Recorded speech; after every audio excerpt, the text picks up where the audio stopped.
વિદ્યાર્થી મિત્રો, હું કિશન ઠુમર આજે આ વિડીયોમાં તમારા માટે લાવ્યો છું એનસીઈઆરટી સિલેબસ ધોરણ 11 ચેપ્ટર નંબર 5 તેની અંદર આપણે સ્વાધ્યાય 5.1 જે ચાલુ હતી તે આજે આપણે પૂર્ણ કરશું। મતલબ કે આપણે જે લાસ્ટ વિડીયોમાં 1 થી 10 દાખલા જોયેલા હતા, જે આપણે A+IB સ્વરૂપમાં કન્વર્ટ કરતા હતા, તે આપણે લાસ્ટ વિડીયોમાં 1 થી 10 દાખલા કમ્પ્લીટ કરેલા હતા। આજે આપણે દાખલા નંબર 11, 12, 13 અને 14 જોવાના છીએ। મતલબ કે જે સ્વાધ્યાય 5.1 ના જે બાકીના દાખલા છે તે આજે પૂર્ણ કરશું। મતલબ કે આજે જે દાખલા નંબર 11 થી 13 માં રકમમાં લખેલું છે તે આપેલ પ્રશ્નો 11 થી 13 માં દરેક સંકર સંખ્યાના ગુણાકારનો વ્યસ્ત મેળવો। ગુણાકારનો વ્યસ્ત એટલે કે z આપેલો હોય તો આપણે 1/z મેળવશું, જેથી કરીને z * 1/z આપણે ગુણાકાર કરી શકીએ। એટલે કે ગુણાકારનો વ્યસ્ત મેળવવાનો છે। ગુણાકારનો વ્યસ્ત કયો થાય મિત્રો? 1/z। જે તમે જાણો છો, તમને ના ખબર હોય તો તમે જે કન્સેપ્ટ કરાવેલા છે આના આગલો નહીં એના આગલો વિડીયો જે છે રેડી તે તમે વ્યવસ્થિત રીતે જોઈ લેજો, જેથી કરીને તમને આઈડિયા આવી જશે કે ગુણાકારનો વ્યસ્ત કેવી રીતના મેળવવો, મતલબ કે કેવી રીતના હોય છે। રેડી, એટલે કે 1/z આપણે મેળવવાનો છે। z તમને આપેલો હશે તો દાખલા નંબર 11 ની રકમ તમારી સામે છે। z = 4 - 3i આપેલું છે।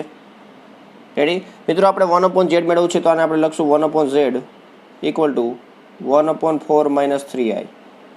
રેડી, આનું સાદુરૂપ આપવાનું છે એટલે કે આના ગુણાકારનો વ્યસ્ત મેળવવાનો છે તો આપણે અનુબદ્ધ સંકર સંખ્યા વડે ગુણી નાખશું અને ભાગી નાખશું। રેડી, એટલે કે 4 + 3i એટલા વડે મલ્ટીપ્લાય કરશું અને 4 - 3i તો છે જ, અને સાથે આપણે 4 + 3i વડે ડિવાઈડ કરી નાખશું। રેડી, હવે આનું આપણે સાદુરૂપ આપવાનું રહેશે મિત્રો। સાદુરૂપ આપવા માટે ઉપર તો 4 + 3i છે જ, નીચે આપણે આ બેનો ગુણાકાર કરશું એટલે આપણે 4 * એટલે કે પહેલાનો સ્ક્વેર માઇનસ બીજાનો સ્ક્વેર થશે, એટલે કે 4નો સ્ક્વેર માઇનસ 3i એનો સ્ક્વેર। રેડી, હવે આનું સાદુરૂપ આપી મિત્રો તો અહીં થશે ઉપર 4 + 3i, નીચે ડિવિઝનમાં 4નો સ્ક્વેર થશે 16 માઇનસ 3i નો સ્ક્વેર એટલે કે 3નો સ્ક્વેર 9 થશે અને i નો સ્ક્વેર i સ્ક્વેર થશે। રેડી, i સ્ક્વેર એટલે -1 થાય મિત્રો, જે તમે જાણો છો, એટલે માઇનસ માઇનસ પ્લસ થઈ જશે, એટલે કે 4 + 3i ડિવિઝનમાં 16 + 9 થઈ જશે। i સ્ક્વેર એટલે -1 થાય, માઇનસ ઇન્ટુ માઇનસ એટલે પ્લસ થઈ જશે, એટલે કે 4 + 3i છેદમાં 16 + 9 એટલે કે 25 થશે। રેડી, અને તમે સેપરેટ આવી રીતના લખી શકો છો જેથી કરીને A+IB સ્વરૂપે દેખાય। 4 + 25 4/25 + 3/25i।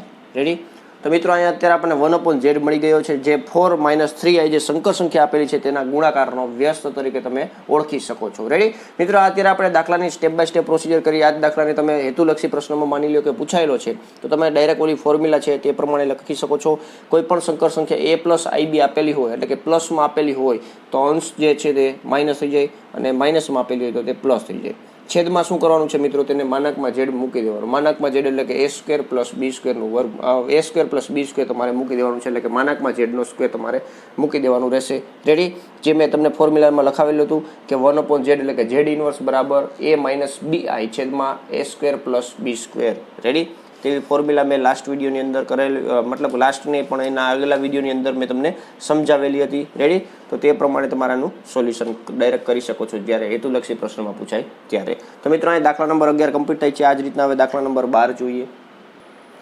દાખલા નંબર 12 માં આપેલી છે સંકર સંખ્યા, તે છે √5 + 3i, એટલે કે આપણે આને સૌથી પહેલાં ધારી લઈશું z = √5 + 3i। રેડી, આપણે 1/z મેળવવાનો છે તો અહીં લખી નાખશું 1/z = 1/√5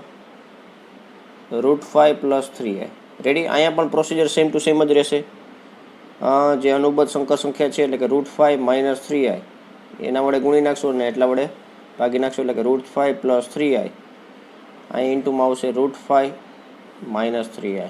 રેડી, હવે આનું સાદુરૂપ આપશું એટલે અંશ તો એઝ ઇટ ઇઝ રહેશે √5 - 3i છેદમાં પહેલાનો સ્ક્વેર માઇનસ બીજાનો સ્ક્વેર, પહેલાનો સ્ક્વેર કરશો એટલે 5 આવશે, માઇનસ બીજાનો સ્ક્વેર એટલે 3નો સ્ક્વેર 9 અને i સ્ક્વેર ડાયરેક્ટ આપણે લખી છીએ। i સ્ક્વેર એટલે -1 થાય એટલે માઇનસ માઇનસ પ્લસ થઈ જશે, તો અહીંયા આવશે √5 - 3i છેદમાં 5 √5નો સ્ક્વેર એટલે 5 થયા એટલે 5, i સ્ક્વેર એટલે -1 માઇનસ ઇન્ટુ માઇનસ 9 એટલે કે +9, 9 ને 5 મિત્રો 14 થાય, તો અહીંયા આપણે લખશું √5 છેદમાં 14 માઇનસ 3/14 ઇન્ટુ i।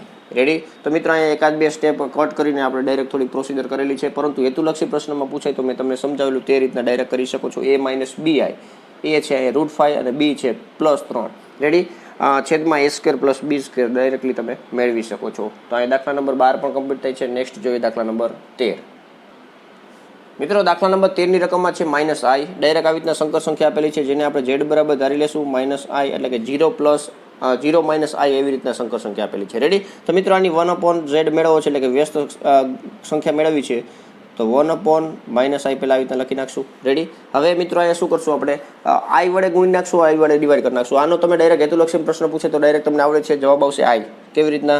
તો કે 1/i એટલે -i થાય, માઇનસ નિશાની આગળ છે, માઇનસ માઇનસ પ્લસ એટલે કે i જવાબ આવશે. રેડી? તો મિત્રો આ કેવી રીતના મેળવશું? તો કે આપણે આને જે -1/i આપેલું છે તેને i વડે મલ્ટીપ્લાય કરશું ને i વડે ડિવાઈડ કરશું, એટલે કે -i ઉપર થશે, નીચે આવશે i સ્ક્વેર, -i ના -i, i સ્ક્વેર એટલે -1 થાય, માઇનસ માઇનસ કટ થઈ જશે, i ડિવાઈડ બાય 1 એટલે કે i. રેડી? એટલે આને ફાઇનલી તમારે જવાબ લખવો હોય તો આવી રીતના લખી શકો, 0 + i, એટલે કે રિયલ પાર્ટે આવી જાય, ઇમેજનરી પાર્ટે આવી જાય. રેડી? તો મિત્રો 13મો દાખલો અહીંયા બહુ સિમ્પલ હતો, -i બરાબર થાય i. રેડી?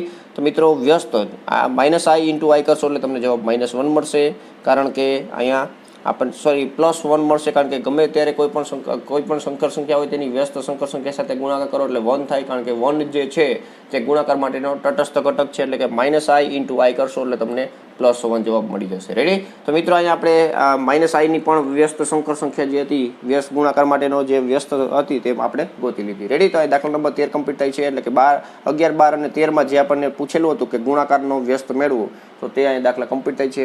હવે આ સ્વાધ્યાયનો જે છેલ્લો દાખલો છે, 14મો દાખલો, તે આપણે જોઈએ. મિત્રો દાખલા નંબર 14માં એવું કીધેલું છે, નીચેની પદાવલીને a + ib સ્વરૂપમાં ફેરવો, એટલે કે તેમાં દર્શાવો. a + ib સ્વરૂપમાં એટલે કે જનરલ ફોર્મ છે જે સંકર સંખ્યાનું, તે જનરલ ફોર્મમાં આપણે કન્વર્ટ કરવાનું છે. પદાવલી આવી રીતના આપેલી છે, 3 + i √5 × 3 - i √5, ડિવિઝનમાં છે √3 + √2i -√3 - i √2. રેડી? તો આનું સાદુરૂપ આપશું મિત્રો. સૌથી પહેલાં ઉપર આવ્યું છે તો કે 3 + આ છે અને 3 - આ છે, એટલે કે પહેલાનો સ્ક્વેર માઇનસ બીજાનો સ્ક્વેર, 3નો સ્ક્વેર 9 થશે, માઇનસ i સ્ક્વેર × √5નો સ્ક્વેર એટલે 5 થશે. ડિવિઝનમાં બાદબાકી છે બે સંકર સંખ્યાની, તો આપણે કાઉન્સ છોડાવી નાખશું, એટલે કે √3 + √2i -√3 અને minus minus plus i √2. Ready? હવે 9 ના 9, i સ્ક્વેર એટલે -1 છે, માઇનસ માઇનસ પ્લસ એટલે ઉપર 5 થઈ જશે પ્લસમાં. આ √3 કટ થઈ જશે, √2i + √2i. રેડી મિત્રો? એટલે થશે 2 √2i. રેડી? હવે આપણને જવાબ આ રીતના મળેલો છે, 9 + 5 છેદમાં 2 √2 × i. તો ડિવિઝનમાં i હોય તે ચાલે નહીં, કારણ કે આપણે a + ib સ્વરૂપમાં કન્વર્ટ કરવાનું છે. તો આનું સાદુરૂપ આપવા માટે 9 ને 5 પહેલાં તો 14 લખી નાખશું, છેદમાં 2 √2 i છે, એટલે કે i વડે ગુણી નાખશું ને i વડે ડિવાઈડ કરી નાખશું. રેડી? તો ઉપર આવશે મિત્રો 14/2 એટલે 7 આવશે, એટલે કે 7 × i થશે, અને ડિવિઝનમાં √2i સ્ક્વેર થશે. રેડી? √2i square. હવે i સ્ક્વેર એટલે માઇનસ થાય, -1 એટલે માઇનસ નિશાની આગળ આવી જશે, એટલે કે -7/√2i.